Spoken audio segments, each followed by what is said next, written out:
Allez, c'est parti, on plonge aujourd'hui dans l'un des plus grands mystères archéologiques du continent africain, le Grand Zimbabwe.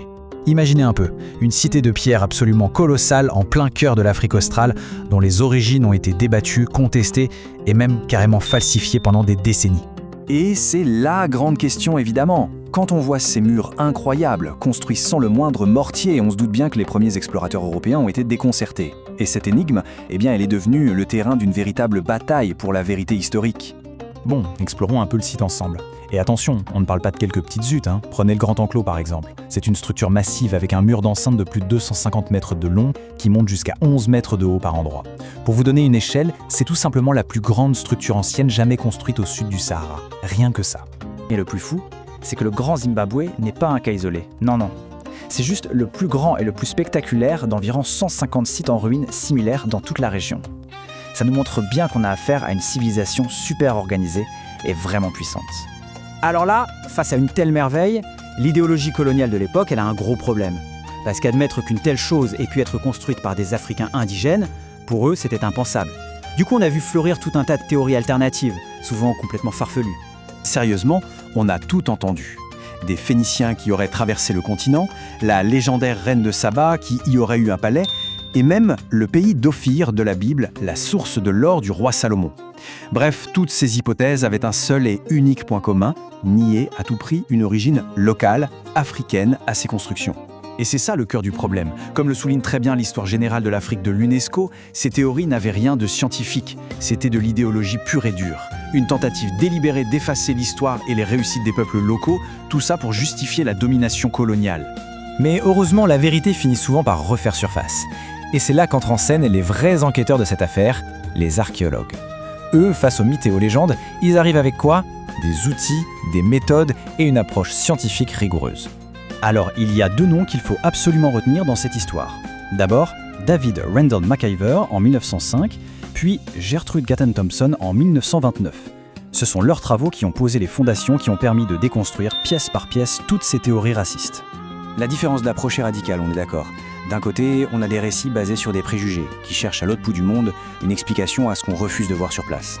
Et de l'autre, on a une science qui creuse le sol, qui analyse les couches de terre, qui étudie la poterie, les objets, et qui finalement écoute ce que les ruines elles-mêmes ont à raconter. Et alors, que racontent-elles ces ruines ? Eh bien, les preuves déterrées par McIver et Gatton Thompson sont tout simplement sans appel. Elles racontent une histoire purement et fièrement africaine. Dès 1905, la conclusion de McIver, c'est un véritable coup de tonnerre. Après avoir mené ses fouilles, il est formel. Tout, de la conception des habitations aux techniques de construction, est typique de la région. Aucune trace de style phénicien, arabe ou quoi que ce soit d'autre. C'est clair, net et précis. Mais bon, les mythes ont la vie dure, on le sait. Il a donc fallu attendre une autre enquête, encore plus complète, pour que la vérité s'impose de manière vraiment définitive. Et voilà le coup de grâce. Gertrude Gatton Thompson, en 1929, confirme tout ce qu'a dit McIver, et avec une clarté de diamant, comme on l'a dit à l'époque. Sa conclusion est simple. Tous les objets découverts sont d'origine bantoue, donc liés au peuple de cette région d'Afrique, et datent du Moyen-Âge. Pas un seul petit indice ne suggère une origine étrangère. Le débat est clos.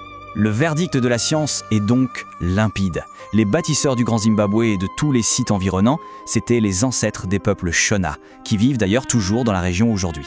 Les preuves matérielles sont juste accablantes. La poterie est locale, l'architecture en pierre c'est une évolution directe des techniques de construction en terre de la région, les objets du quotidien sont africains. Alors oui, c'est vrai, on trouve des objets qui viennent de Chine ou de Perse, mais ça ne prouve qu'une seule chose, que le Grand Zimbabwe était un carrefour commercial hyper important, assez puissant pour commercer avec le monde entier. Ça ne veut pas dire qu'il a été construit par des étrangers, bien au contraire. Donc on voit bien que c'est bien plus que la résolution d'une simple énigme archéologique. Cette histoire, c'est celle d'une reconquête. La reconquête d'un passé qui avait été littéralement confisqué. Et le symbole le plus fort de ça, c'est le nom même du pays aujourd'hui. Quand la Rhodésie du Sud est devenue indépendante, elle a choisi de s'appeler le Zimbabwe. C'est un choix extrêmement puissant qui ancre l'identité de la nation dans ce grand héritage africain et qui rejette des décennies de négationnisme colonial. Et c'est pour ça que cette histoire est si importante, même pour nous aujourd'hui. Elle nous rappelle que l'histoire, ce n'est pas toujours neutre, ça peut être un véritable champ de bataille.